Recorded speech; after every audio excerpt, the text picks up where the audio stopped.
C'est à grande source de gain que la piété et le contentement. Car nous n'avons rien apporté dans le monde et il est évident que nous n'en pouvons rien apporter. Si donc nous avons la nourriture et le vêtement, cela nous suffira.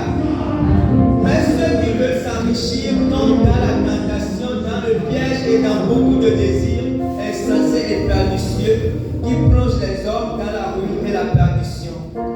Car l'amour de l'argent est une racine de tous les maux. Et quelques-uns en étant possédés se sont égarés loin de la foi et se sont jetés eux-mêmes dans bien des tourments. Déjà du temps de l'apôtre Paul, certains chrétiens et certains pasteurs, certains responsables d'église, on va dire ça, pensaient que la foi ou la chrétienté était un moyen de devenir prospère, de s'enrichir, d'être élevé, tout ce que vous voulez, tous les superlatifs. Il y avait deux catégories. Il y avait les prédicateurs, certains qui prêchaient la prospérité, le bonheur terrestre, tout ce qui va avec, afin d'attirer beaucoup de monde. Et ces gens, l'apôtre Paul les appelait les faux frères. Et il y avait les chrétiens aussi, effectivement, qui fréquentaient les églises. Essentiellement, ils fréquentaient sûrement peut-être pour aller au ciel, mais essentiellement pour améliorer leur existence sur la terre. Et Paul dit après que c'est vrai que la piété est une source de gain avec le contentement. Pierre dit c'est vrai que la foi, que la vie chrétienne, que devenir chrétien peut être une source de gain. Ça veut dire qu'en devenant chrétien, effectivement, on peut être béni, on peut devenir prospère, on peut trouver du travail, on peut se marier, avoir des enfants. Paul dit c'est vrai que ces choses peuvent arriver. Cependant, dans les versets 7 à 9, il rappelle quelque chose de fondamental. Il dit cependant, le chrétien, l'homme de Dieu, doit apprendre le contentement. C'est que l'homme de Dieu doit savoir que nous n'avons rien apporté dans le monde et que nous ne pouvons rien apporter. Et l'homme de Dieu, la femme de Dieu doit savoir que l'amour de l'argent est un grand danger, est une racine pour tout le monde. Vous comprenez? Donc, c'est essentiel pour le chrétien d'avoir cette notion, de savoir que Dieu, effectivement, peut nous bénir. Dieu peut faire en sorte qu'on devienne riche. Tout ça, ce n'est pas mauvais. Mais si cela ne vient pas, nous devons aussi apprendre à vivre dans le contentement. Parce que l'amour de l'argent, lorsque on suit l'argent, on peut tomber dans beaucoup de pièges que Satan a. Même le chrétien se tomber dans les pièges de Satan parce qu'ils n'ont pas su discerner. Vous savez, lorsqu'on devient chrétien aujourd'hui, essentiellement, c'est vrai que certains deviennent chrétiens parce qu'ils veulent aller au ciel. Et souvent, notre vision s'arrête à ce niveau. C'est que notre vision ne va pas au-delà du ciel, au-delà du ciel. Beaucoup savent qu'on doit évangéliser, beaucoup évangélisent même de temps en temps. Mais si on prend par exemple au niveau des responsables d'église, lorsque l'église devient peut-être grande, lorsqu'il y a beaucoup de monde, un moment on se relâche parce que, ou lorsque on devient grand, ou lorsqu'on devient riche, on se relâche parce qu'on a l'impression d'avoir atteint son objectif. Or, l'objectif, c'est qu'on devienne des pécheurs d'hommes. Jésus a appelé les uns et les autres pour devenir des pécheurs d'hommes. Et quand on ne comprend pas cela, à un moment donné, vous savez, il y a beaucoup d'hommes de Dieu, à un moment donné, qui se perdent.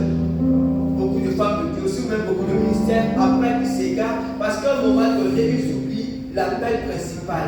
C'est de devenir des pécheurs d'hommes. Et nous allons voir qu'est-ce qu'un pécheur d'homme. Vous savez, on peut croire à tort que devenir un pécheur d'homme, c'est le fait de gagner beaucoup d'âmes. Ou le fait de beaucoup prêcher. Il y a des gens qui prêchent beaucoup, qui passent leur temps à prêcher. Ou il y a des gens qui ont de grands ministères. Toutes ces choses, effectivement, peuvent se retrouver dans la vie d'un pécheur d'homme. C'est qu'un pécheur d'homme peut être quelqu'un qui gagne beaucoup d'âmes, ou quelqu'un qui implante beaucoup d'églises comme l'apôtre Paul, ou quelqu'un qui a de grandes églises. Il peut être aussi un pécheur d'homme. Quand un pécheur d'homme, ces pécheur dorme, c'est un peu plus que ça. Dans 1 Corinthiens 9, verset 19 à 23, Paul qui parle, car bien que je sois libre à l'égard de tous, je me suis rendu le serviteur de tous, afin de gagner le plus grand nombre. Avec les Juifs, j'ai été comme un Juif, afin de gagner les Juifs. Avec ceux qui sont sous la loi, comme sous la loi, quoique je ne sois pas même sous la loi, afin de gagner ceux qui sont sous la loi. Avec ceux qui sont sans loi, comme sans loi, quoique je ne sois point sans loi de Dieu, étant sous la loi de Christ, afin de gagner ceux qui sont sans loi. J'ai été faible avec les faibles, afin de gagner les faibles, je me suis fait tout à tous, afin d'en sauver de toute manière quelques-uns. Je fais tout à cause de l'évangile, afin d'y avoir part. Vous voyez, ici, l'apôtre Paul exprime ce que c'est un pécheur d'homme. Un pécheur d'homme, comme je disais tantôt, ce n'est pas forcément celui qui gagne une âme ou qui gagne même des milliers d'âmes. C'est quelqu'un qui a plutôt en lui constamment le souci des âmes. Paul dit qu'il fait tout afin d'en sauver de toutes les façons. En fait, quel que l'apôtre Paul faisait, quand on voit ça dans la Bible, dans les Actes des Apôtres, vous savez, Paul même a dit que Dieu l'a choisi lui comme apôtre des païens. Parce que l'apôtre Paul était quelqu'un de très différent. Dans la vie, avant de connaître Dieu, il est un érudit, c'est quelqu'un qui est formé, qui avait beaucoup de connaissances. Et quand Dieu l'a sauvé, Dieu a voulu qu'il soit apôtre des païens parce qu'il était très différent de Pierre. Vous savez, Pierre est quelqu'un de très carré, très droit. Et Paul était très différent de Pierre. Donc Dieu a établi Pierre, le patron de l'église de Jérusalem, c'est que le patron des Juifs, de l'église juive, et Pierre était secondé par Jacques, le frère de Jésus, et il a établi Paul apôtre des païens.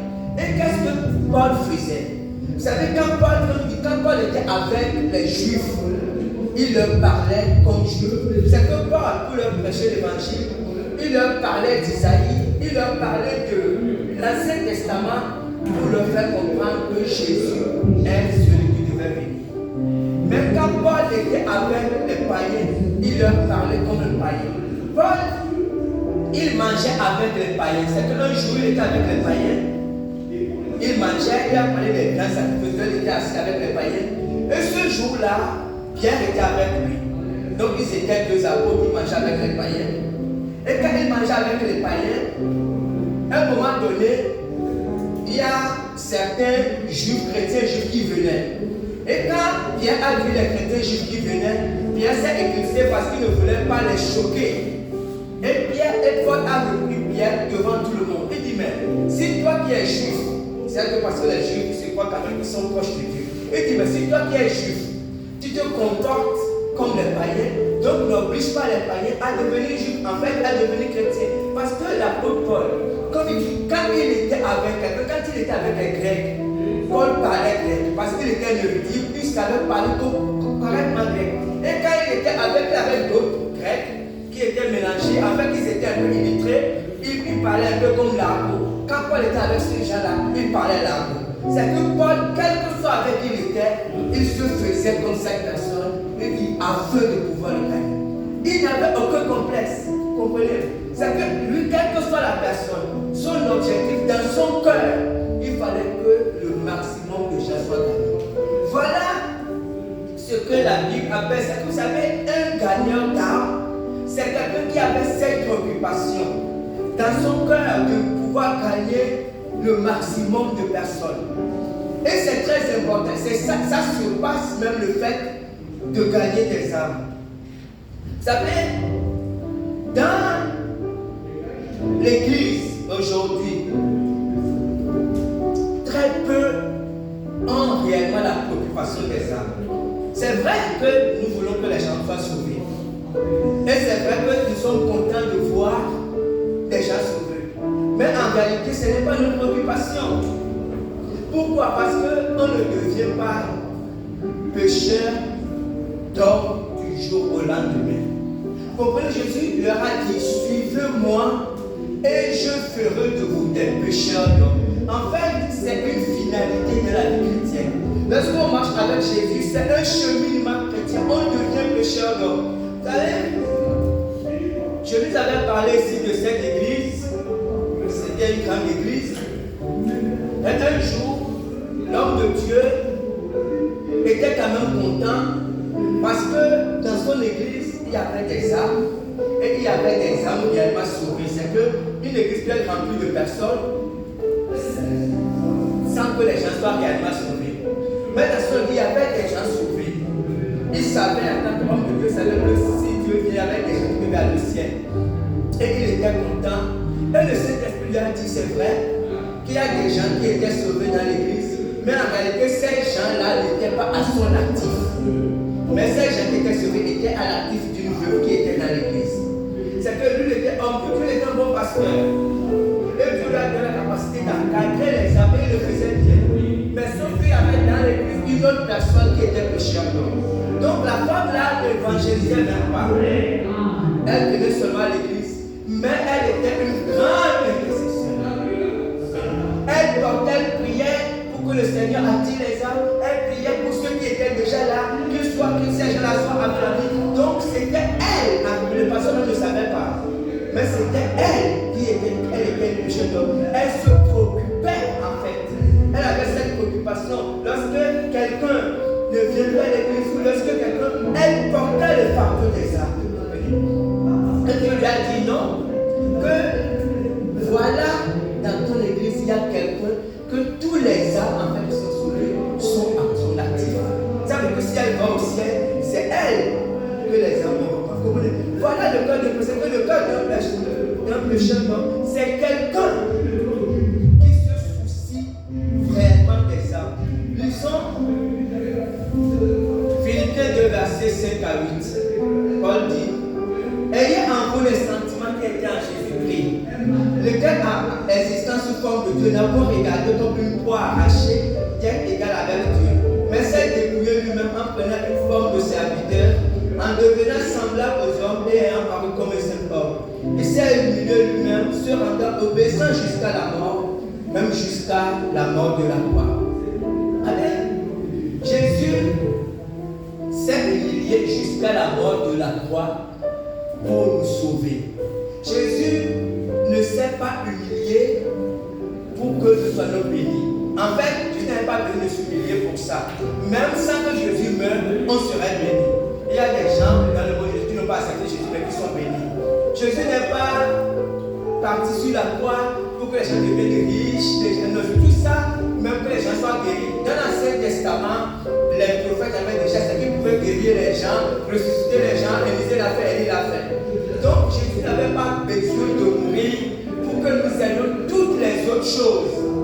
Même pour que les âmes soient sauvées, Jésus était obligé de mourir. Comprenez? C'est pour cela que Dieu a une passion, une grande passion pour les âmes. Parce que ça a coûté la vie à Jésus, au Fils de Dieu. Dieu aurait pu tout faire pour les hommes sans que Jésus ne meure. Mais pour racheter les âmes, il fallait forcément que Jésus meure. Comprenez? C'est pour ça que quand Jésus dit suivez-moi et je vous ferai pécheur d'hommes, dans le langage de Jésus que ceci s'est passé, c'était sur Jésus à l'ancienne. Quand je dis à l'ancienne, c'est comme Élisée a suivi Élie. C'est que c'est dans les chemins qu'on a vu que quand Jésus les appelle les apôtres, les apôtres ont abandonné leur barque et ont suivi Jésus. Et depuis ce temps, ils étaient avec Jésus. C'est-à-dire qu'en fait, ils allaient partout avec Jésus, ils dormaient avec lui, ils mangeaient avec lui, ils vivaient sans souffrance, ils voyaient comment Jésus opérait. Mais quand Jésus a été attaqué, quand Jésus était humilié, tout ça, les apôtres ont vécu avec Jésus. Et ils ont vu comment Jésus se comportait dans chaque situation. Ils ont vu Jésus se lever tôt le matin pour aller prier. Donc en fait, Jésus dit, suivez-moi, je vous ferai pécheur d'hommes. En fait, ce que Jésus voulait dire, c'est que suivez-moi et je vous rendrai à mon image. Parce que Jésus savait qu'il devait passer 3 ans et demi avec ses disciples. Et après, lui devait partir. Vous comprenez? Et si Jésus n'accomplissait pas bien sa mission, à part le fait qu'il soit mort, Jésus devait mourir, ça c'est clair. Mais Jésus devait aussi former des gens qui devaient prendre la relève. Sinon, sa mort n'aurait servi à rien. Si après la mort de Jésus, il n'y avait pas les apôtres, il n'y aurait pas eu d'évangile, ils ne seraient même pas là. Vous comprenez? Donc Jésus avait cette double mission.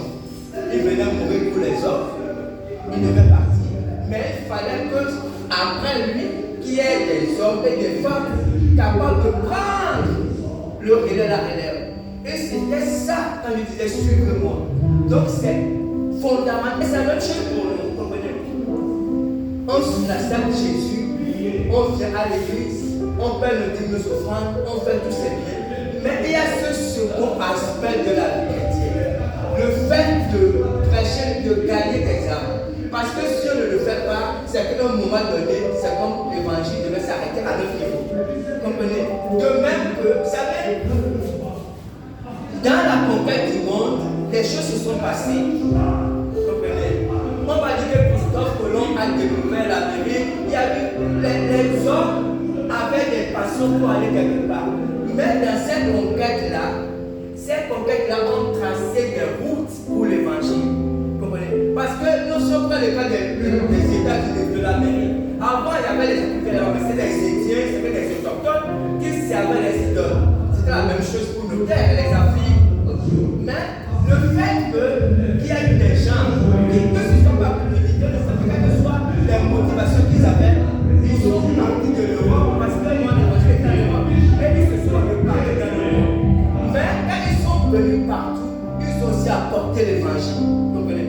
Aujourd'hui, les gens disent beaucoup de choses. Ils disent que l'évangile est un moyen pour les Européens de coloniser l'Afrique. Peut-être que c'est vrai. Peut-être que c'est qu'est-ce qu'ils avaient. Mais dans tout ce monde, il y avait des gens qui portaient, qui avaient vraiment le feu de l'évangile pour gagner des âmes. Parce que Dieu avait allumé aussi des feux d'observer. Ils ne venaient pas pour l'argent, mais ils venaient pourquoi? Parce qu'ils avaient un feu en eux pour gagner des âmes. C'est pour ça qu'il y a vraiment de vrais chrétiens en Afrique.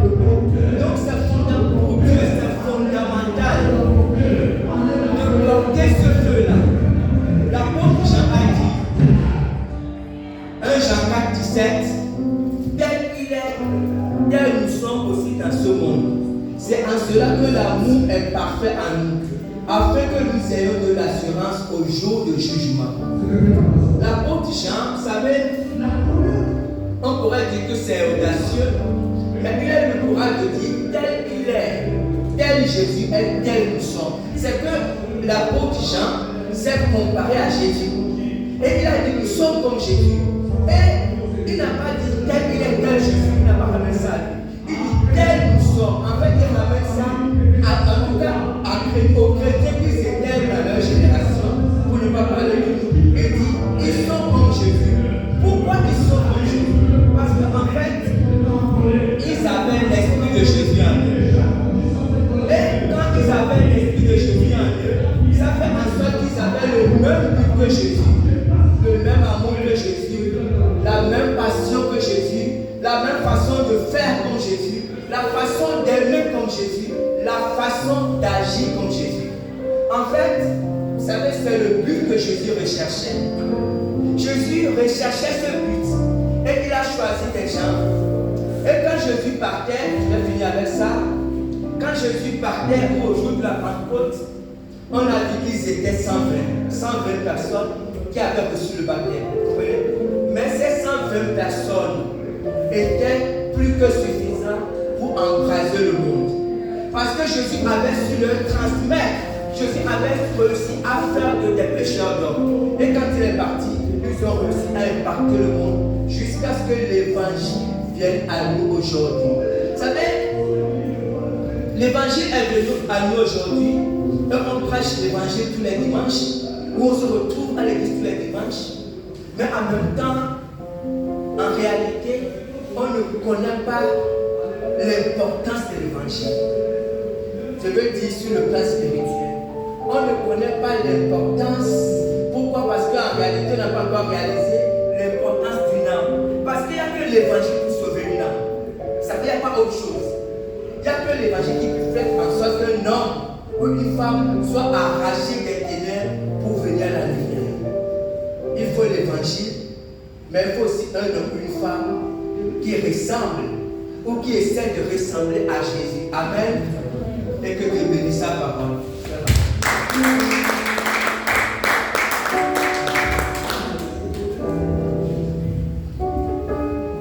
Viens disposer, viens disposer, viens disposer, viens disposer, Saint-Esprit, viens disposer, viens disposer, oh viens disposer.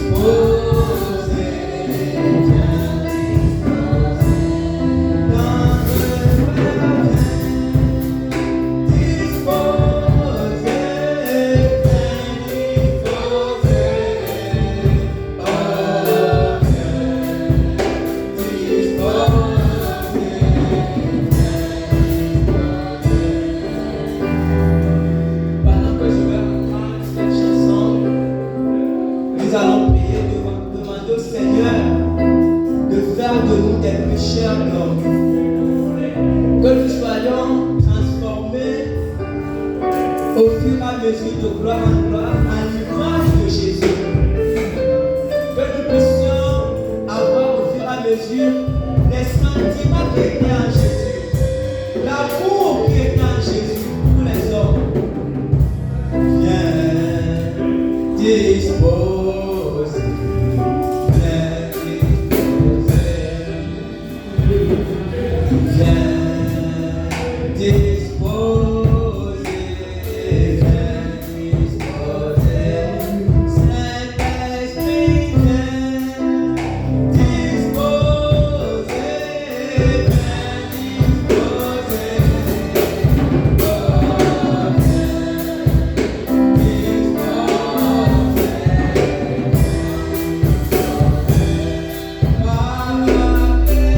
disposer, oh,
j'étais dans mon songe aujourd'hui, la pirogue de la vie. J'ai souvent écouté ça, mais cette nuit, je ne peux pas me rappeler, mais je sais que les anges ou les gens qui chantaient avec moi disaient la pirogue de la vie nous attend, toi et moi. Et ils disaient même les étudiants, même les élèves, ils citaient les noms, même les ministres, même les députés dans le songe. La pirogue de la vie nous attend, toi et moi. La pirogue de la vie. La pirogue de la vie nous attend, toi et moi. La pirogue de la vie nous attend, toi et moi. Oui, la pirogue de la vie, la pirogue de la vie nous attend, toi et moi. La pirogue de la vie nous attend, toi et moi. La pirogue de la vie, la pirogue de la vie nous attend, toi et moi. Les étudiants, la pirogue de la vie nous attend, toi et moi. Les élèves, la pirogue de la vie nous attend, toi et moi. Les députés, la pirogue de la vie nous attend, toi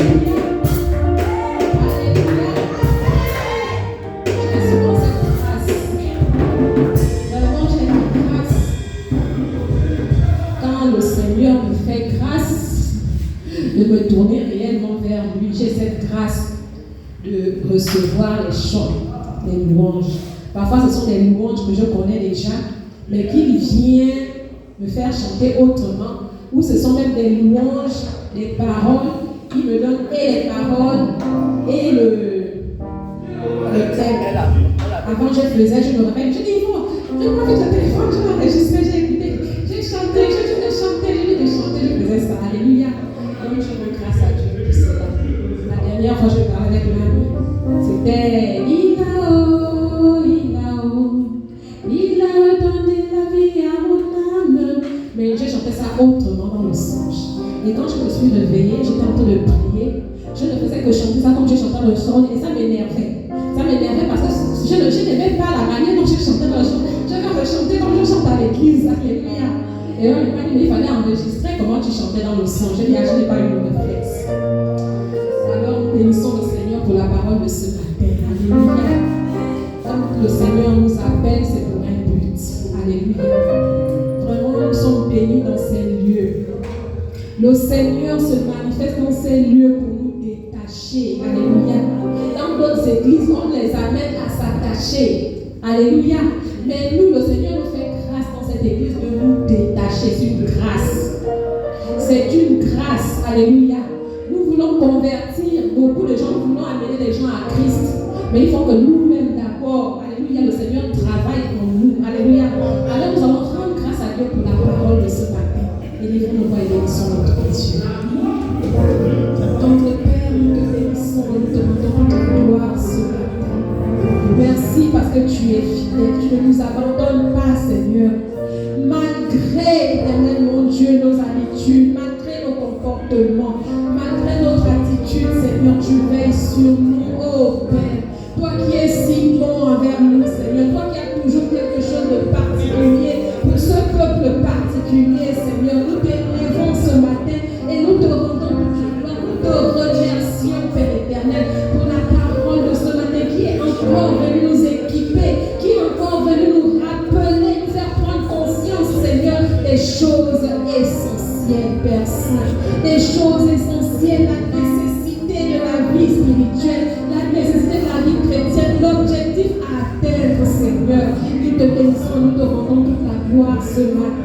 au nom de Jésus-Christ de Nazareth. Nous allons prier et nous allons demander au Seigneur de nous aider à garder cette parole dans nos cœurs, quels que soient les temps et les circonstances que nous allons avoir tout au long de cette semaine, les difficultés, les défis que nous allons rencontrer, vraiment que cette parole reste dans nos cœurs et que le Saint-Esprit nous rappelle cette parole parce qu'il est là pour ça, pour nous rappeler la parole de Jésus. Élevons nos voix et prions le Seigneur. Notre Père, nous avons écouté ta parole ce matin.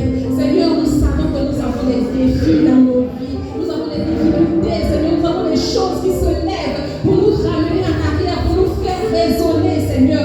Nous prions, Saint-Esprit, que tout au long de cette semaine, malgré les défis, malgré, Seigneur, oh Dieu, les difficultés, malgré les circonstances qui vont se lever, Seigneur, que tu nous rappelles cette parole, que nous ne soyons pas des auditeurs oublieux, Seigneur. Aide-nous à nous rappeler de cette parole, aide-nous à nous attacher à cette parole, Seigneur, afin que nous soyons vainqueurs, oh Dieu de gloire, au nom de Jésus-Christ de Nazareth. Notre Père, nous te bénissons et te rendons grâce ce matin, Seigneur, au nom de Jésus.